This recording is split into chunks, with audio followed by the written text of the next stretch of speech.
Capital One is sending out tens of thousands of emails and letters with terrible news saying that your credit limit could be decreased. Imagine going and logging into your account one day only to find that your credit limit has been halved or worse. It's enough to make your heart drop, especially if you've worked hard to build up that available credit over the years. I don't want your credit limit to be the next on the chopping block. So we got to talk about why your credit limit could be decreased, even if you've been a perfect customer, how you could stop the entire review process and save your credit limit in under 60 seconds, and the 4 major steps you can take to completely avoid being targeted for a review by Capital One. Oh, before I forget, if all you have is Capital One cards and you feel stuck right now, you should definitely check out my free credit card pre-approval master list with over 60 plus cards from many different banks. Then you can get pre-approved for without a hard credit pull. I'll leave a link to that below. Now, when you hear the words credit limit decrease, it probably sends a chill down your spine, and for good reason. A credit limit decrease, or CLD for short, is when your credit card issuer decides to lower the amount of credit available on your account. This isn't just a minor inconvenience, it could be downright damaging to your financial health. For those who aren't aware, a reduced credit limit can wreak havoc on your credit score, increasing your utilization ratio and making you look riskier to the other lenders. It's not just a slap on the wrist, it's more like a gut punch that can leave you scrambling to pick up the pieces. And Capital One in particular has a reputation for doing this. What they do is conduct annual account reviews, scrutinizing your spending habits, and if they see a line of credit sitting there unused or barely touched, they may decide to slash it. So why does Capital One do this? Why would they cut down your credit limit when you've done nothing wrong? Well, in the eyes of the bank, an unused or underused credit line is a liability. Banks are not in the business of just handing out credit for the sake of it. They want to see their customers are actively using their cards, in an ideal world for them, paying interest on those cards. When you don't use your card, the bank starts to see your account as a risk. They think, if this person isn't using their credit line, why should we keep it open at this amount? It's really a harsh reality, and it's one that many cardholders face. Now, you might not be using their credit line because you're being financially responsible, but that's not how Capital One sees it. To them, it's all about risk management. Also, even if you're using your card, if you're only making small purchases or not carrying a balance that's really significant compared to your credit limit, Capital One might still target you for a decrease. For a lot of people, it can feel like a lose-lose situation. You use your card too little and you're penalized, and then you use it too much and you're at risk of going into debt. And it doesn't stop there. During tough economic times, banks become even more cautious. So when the economy slows down or enters a recession, default rates on credit cards tend to rise. This makes banks like Capital One more likely to slash credit limits. And that's going to be across the board, even for customers who have never missed a payment before. It's their way of minimizing potential losses in an uncertain financial climate. So even if you've been a responsible cardholder, you might still find your limit reduced simply because the broader economic conditions have raised the overall risk for lenders. And there are a lot of misconceptions floating around about credit limit decreases, and they're part of the reason why so many people get blindsided by them. One of the biggest myths is that if you've been a loyal customer, you're safe from a credit limit decrease. Now, unfortunately, that's not how it works.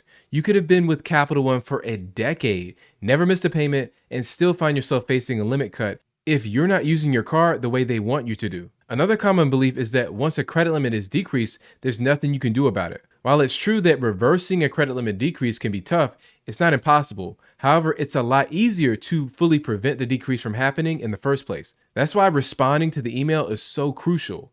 The moment you let it slide, you're at the mercy of the bank's decision, and trying to claw back that lost credit afterward is an uphill battle. Some people also think that credit limit decreases only happen to those who carry a balance, but that's not always the case either.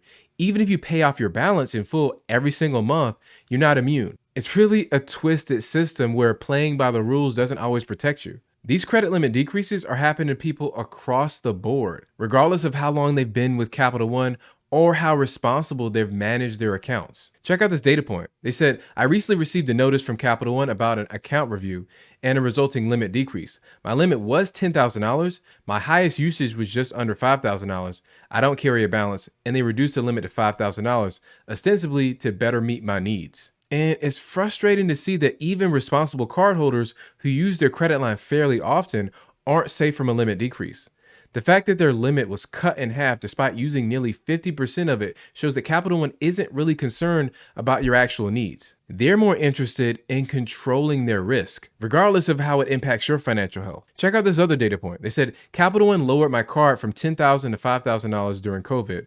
It was quite annoying. I've had it for about 15 years. They collected all of the interest in my college years and home buying days. I've had it paid off for 5 years, but still use it and pay off at the end of the month. No missed payments. Now, what I'm thinking is that to me, this should show you that even the most loyal customers aren't immune to sudden and significant changes from Capital One. And here's another data point. They said they lowered my limit from $20,000 to $5,000 randomly. Credit score over 800, and I used the card monthly. Called to ask why, and they said it was the prerogative of Capital One to analyze accounts and adjust as they see necessary. Now, you know what? I agree. It is the prerogative of my household to analyze banks and adjust as I see necessary. So I've never touched it since then, and it just sits there with a $5,000 limit. I tell them to go straight to but it's my second oldest line of credit and it will hurt me worse than them. Capital One has nothing I need that Chase, Amex, and Citi can't offer and do it better. Capital One is not worth doing business with. Rest in peace, my Discover card too. You know, I was just thinking, it's a helpless feeling knowing that a bank can make such a significant change to your financial standing without giving you much of a say about it. But I will say there is a type of card that guarantees to never lower your credit limit. That's because there's no preset limit to even lower in the first place, which means the card won't report your credit usage to the credit bureaus either. So let's say you charge the card for $5,000 and pay it off by the monthly due date. That $5,000 usage never gets reported. That's called a charge card, and one of the most popular charge cards is the Amex Gold Card. A lot of people use it as their primary dining and grocery card because you get 4x points at restaurants and grocery stores, plus 2 to 3x points on hotels and flights. And Amex just did a huge refresh, adding the white gold colorway and $400 worth of annual value in credits from places like Uber and Dunkin' Donuts. Definitely go ahead and hit the link below to learn how to apply for the new Amex Gold Card and earn their 60,000 point intro bonus too. So let's talk about the process to prevent this nightmare from happening in the first place. If you're lucky enough to catch one of these emails from Capital One, you've got a small window of opportunity to save yourself from a credit limit decrease. But here's the thing, many people don't even realize they've received the emails. With a subject line like your credit limit might change, it's easy to overlook or dismiss it as just another piece of spam. But ignoring it is the worst thing you can do. Once you open that email, you're faced with a choice. Act quickly to opt out of the review or do nothing and face the consequences. The process to opt out is ridiculously simple, almost insultingly so. The first thing you got to do is call the number in the email. Then number 2, enter the last 4 digits of your card. Number 3, press 1 to opt out of the account review. And then 4, you're done. That's it. Under 60 seconds to potentially save your credit score from a major hit. But let's be real. How many of us are actually checking every email that comes through?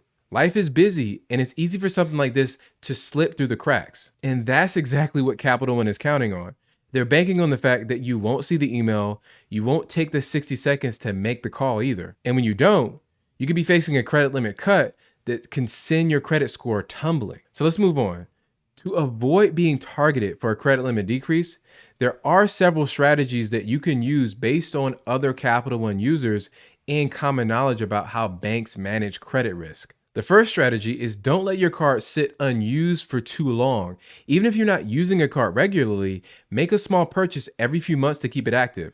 You can assign small recurring expenses like subscription services, utilities, or memberships to each card to ensure regular activity without significant effort on your part. One of my favorite ways to do this is reloading my Amazon gift card balance with a couple of bucks every few months. And this works because automatic payments keep your card active and demonstrate consistent usage, reducing the likelihood of the account being flagged for review. The next thing you can do is make sure your income information with the bank is up to date. If you've had an increase in income, which you likely have, update that information with your credit card issuer. You can always do this online or through the app. And you should know that banks assess your credit limits based on your ability to repay. Higher income levels can justify higher credit limits and make it less likely for the bank to consider you for a credit limit decrease.